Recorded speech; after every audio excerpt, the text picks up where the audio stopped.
Automation. सो यार हमने last video में देखा था कि हमने साइप्रस में check box, drop down, dynamic drop down और रेडियो बॉक्स इनको कैसे हैंडल करना है, ये हमने लास्ट वीडियो में सीखा था। इस वाले लेक्चर में हम कवर करेंगे कि हम अलर्ट पॉपअप कैसे उनको अलर्ट को ओके करते हैं, कंफर्म करते हैं, उसके बाद टैब को, ये सारी चीज़ें कैसे हैंडल करते हैं। इस वाले वीडियो में हम सारी चीज़ें सीखेंगे। तो मैं एक काम करता हूँ, एक नई JS फाइल बना लेता हूँ, क्योंकि इसमें ऑलरेडी हम check box, drop down, dynamic drop down, radio button cover कर चुके हैं। तो एक सेपरेट बना लेते हैं ताकि हम उसमें फिर करते हैं। तो लेट्स स्टार्ट करते हैं उस चीज़ को। तो स्टार्ट करने के लिए करते हैं सबसे पहले एक इंटीग्रेशन के अंदर नई बना लेते हैं alert tab dot JS। Reference type ले लेते हैं साइप्रस। अच्छा, आप लोग बार बार ये पूछते हैं कि मैं कॉपी क्यों करता हूँ रेफरेंस टाइप साइप्रस, मैं भी बताना भूल गए थे। हाँ, तो रेफरेंस टाइप साइप्रस लिखने से क्या होता है कि, अच्छा मैं आपको दिखाई देता हूँ कि क्या नहीं होता। अगर मैं इसको नहीं लिखूँगा तो तब क्या होगा। तो सपोज़ करो मैंने नहीं लिखा है और ये सेव करा हुआ है। अब मैं लिखूँगा डिस्क्राइब, सॉरी डिस्क्राइब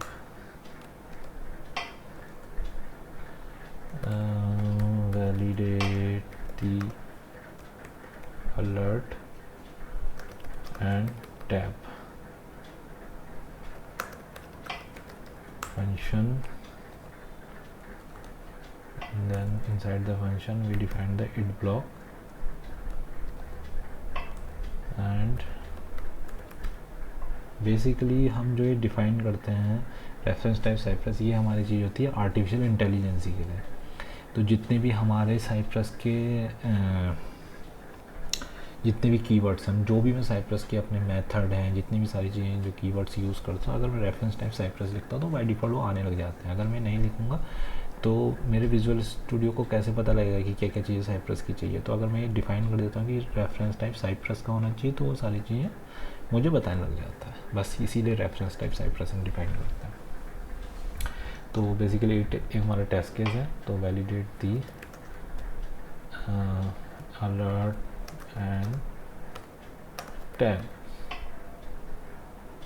वेरीफाई कर देते हैं ना, सेम नेम हो जाएगा।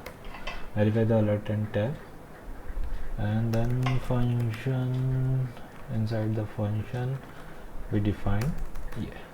ओके, सो हम ये क्या कर लेते हैं, सॉरी, तो एक काम कर लेते हैं, हमने लास्ट टाइम cy.visit हमारी प्रैक्टिस साइट, यहाँ पर हमने वेब टेस्ट में डिफाइन करी थी, हमारी प्रैक्टिस साइट ये ले लेते हैं। हमारी प्रैक्टिस साइट है ये, कॉपी ये पूरा, ठीक है। प्रैक्टिस साइड लेने के बाद अगर हम अपनी प्रैक्टिस साइड में जाएंगे तो अगर मैंने अलर्ट पे क्लिक करा तो अलर्ट में मेरा मैसेज आ रहा है, और उसके बाद अगर मैंने कंफर्म पे क्लिक करा तो कंफर्म मैसेज आ रहा है कि are you sure want to confirm. So basically हम अलर्ट पे क्लिक कर रहे हैं, कंफर्म पे क्लिक कर रहे हैं, तो साइप्रस के अंदर ये बहुत अच्छा फीचर है कि साइप्रस ऑटोमेटिकली इसको हैंडल करता है। बट कैच यहाँ पे यह है कि सपोज़ हम टेस्टिंग कर रहे हो और हमें वो मैसेज वेरीफाई करना है, असर्ट कराना है कि क्या हमारा मैसेज जो अलर्ट में ठीक आ रहा है नहीं आ रहा है। तो उसके लिए हम फिर इसका कोड लिखते हैं, किस तरह से हम उस मैसेज को उस पॉपअप में जाकर उस मैसेज को पर्टिकुलर वेरीफाई करा सकते हैं पॉपअप के अंदर जाके। तो उसका कोड मैं आपको बताता हूँ, ठीक है। तो सपोज़ करो मैं अलर्ट पे गया और अलर्ट पे मैंने देखा अलर्ट की इनपुट आईडी दी है, तो हम ये आईडी को ले लेंगे, हम ले लेंगे cy.get and then id hash and alert dot click. तो जैसे ही अलर्ट पे क्लिक करेगा वो पॉपअप ओपन हो जाएगा। अब उस पॉपअप के अंदर क्या करना है, हमें मैसेज वेरीफाई करना है। तो उसके लिए क्या होता है, सी वाई डॉट एक फंक्शन होता है ऑन। ऑन के अंदर क्या कर सकता हूँ मैं, एक फंक्शन होता है विंडो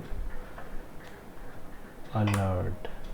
एंड अलर्ट हम क्या डिफाइन करते हैं, एक variable str arrow and then curly braces.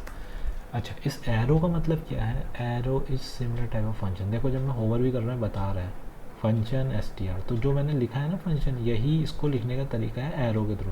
हैवर करने में बता रहा है फंक्शन str, ऐसे भी लिख सकते हैं, ये शॉर्ट तरीका लिखने का, ठीक है। तो उसके बाद क्या कर सकता हूँ मैं, असर्शन लगा सकता हूँ str dot to dot equal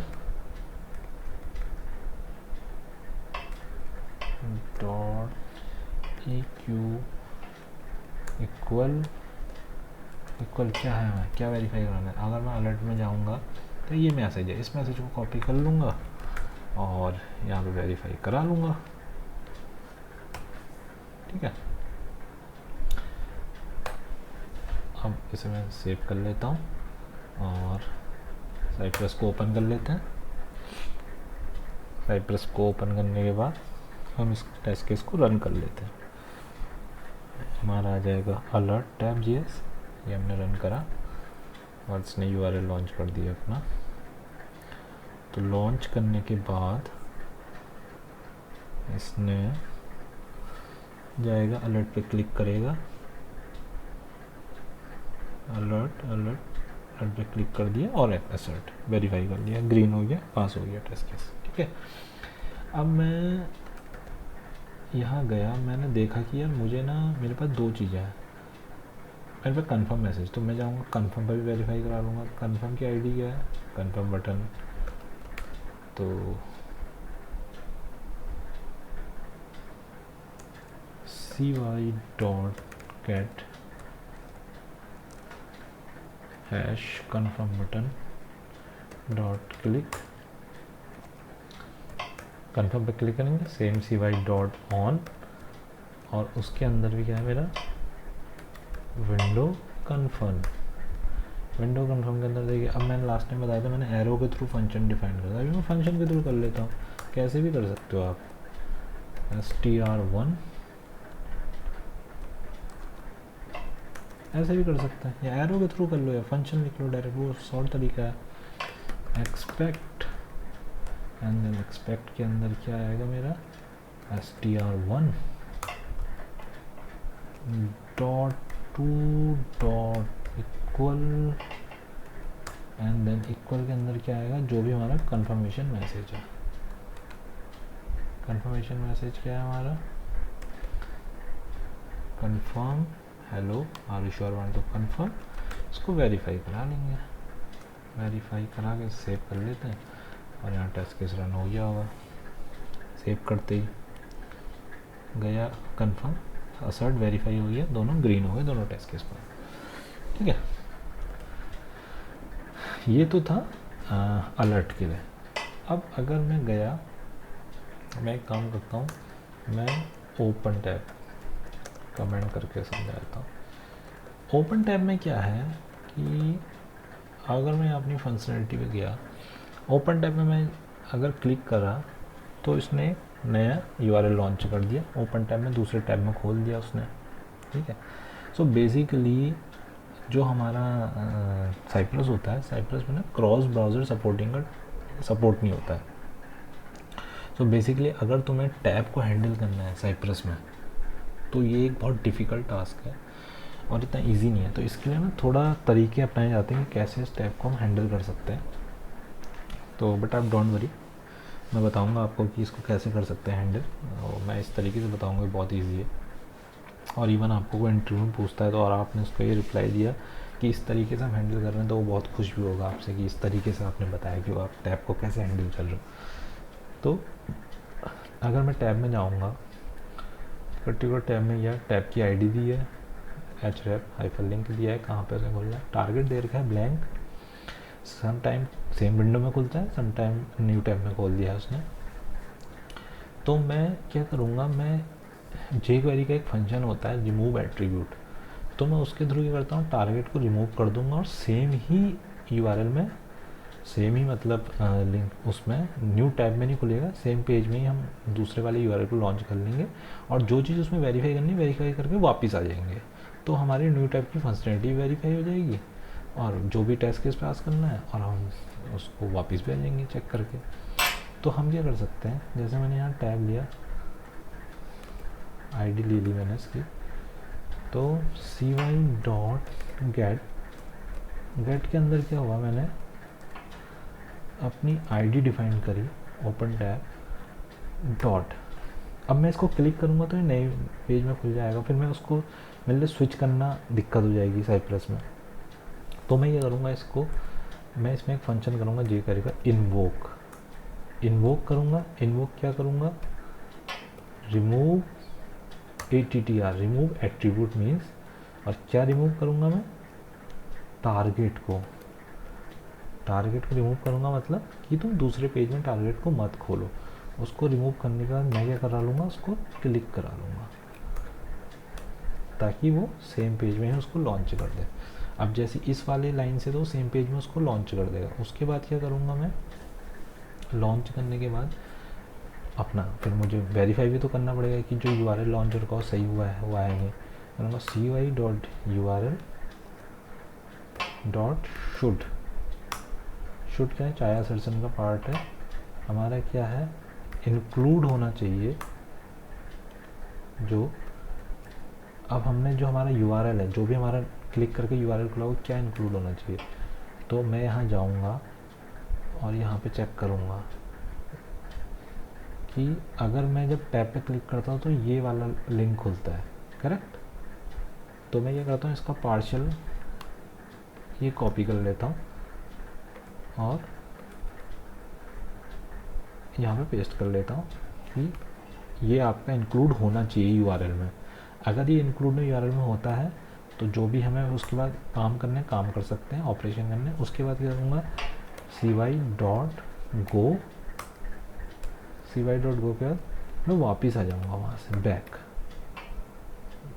cy.go जो होता है, गो के थ्रू क्या कर सकते हैं हम, बैक भी आ सकते हैं और फॉरवर्ड भी जा सकते हैं। अगर मैं यहाँ पे डॉट फॉरवर्ड लूँगा, फॉरवर्ड भी एक मेरे पे कंडीशन होती है, हम आगे भी जा सकते हैं। तो अगर मैं देखो यहाँ पे आपको दिखाऊंगा, सॉरी, फॉरवर्ड का ऑप्शन भी होता है, लेकिन अभी मुझे बैक आना है सारे काम करने के बाद, ठीक है। तो यहाँ पे मैं इसको सेव करता हूँ और चला के देखते हैं सर क्या होता है।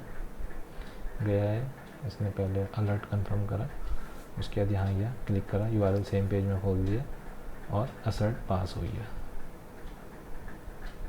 और वापस आ गया, गो बैक आ गया, करेक्ट। अगर मैं यहाँ पे जाऊँगा, देखो दूसरे पेज में गया है, यहाँ पे इसने असर्ट को वेरीफाई करा और एक गो बैक वापस आ गया। तो ऐसे करके हमारे टेस्ट केस पास हो गया, ठीक है। तो ये तो तरीका था हमारा टैब को हैंडल करने का कि हम टैब को कैसे हैंडल कर सकते हैं। तो मैंने आज आपको दो चीज़ बताई कि टैब को कैसे हैंडल कर सकते हैं और अलर्ट बॉक्स को, या अलर्ट जो होता है हमारा पॉपअप होता है, उसको कैसे हैंडल करते हैं। अब नेक्स्ट लेक्चर में मैं आपको दो नई चीज़ें बताऊंगा। उसमें एक चीज़ बताऊंगा कि आप फ्रेम के साथ कैसे हैंडल कर सकते हैं और वेब टेबल, दो बहुत इंपॉर्टेंट टॉपिक हैं। बहुत अच्छे से ये चीज़ें आपको नीचे, अगर आप साइप्रस में काम करना चाहते हैं, फ्रेम्स और वेब टेबल। तो बेसिकली वेब टेबल डायनेमिक होगी, तो डायनेमिक वेब टेबल को कैसे हैंडल करते हैं, क्योंकि आप लोग अगर सिलेनियम में भी आपने इंटरव्यू दिए होंगे तो वहाँ पे भी एक काफ़ी पॉपुलर क्वेश्चन होता है कि वेब टेबल को कैसे आप, डायनेमिक वेब टेबल को कैसे ऑटोमेट करते हैं, उसी टाइप से फ्रेम। तो वो मैं आपको बताऊँगा। तब तक के लिए tata bye bye. Please like and subscribe my channel. Thank you.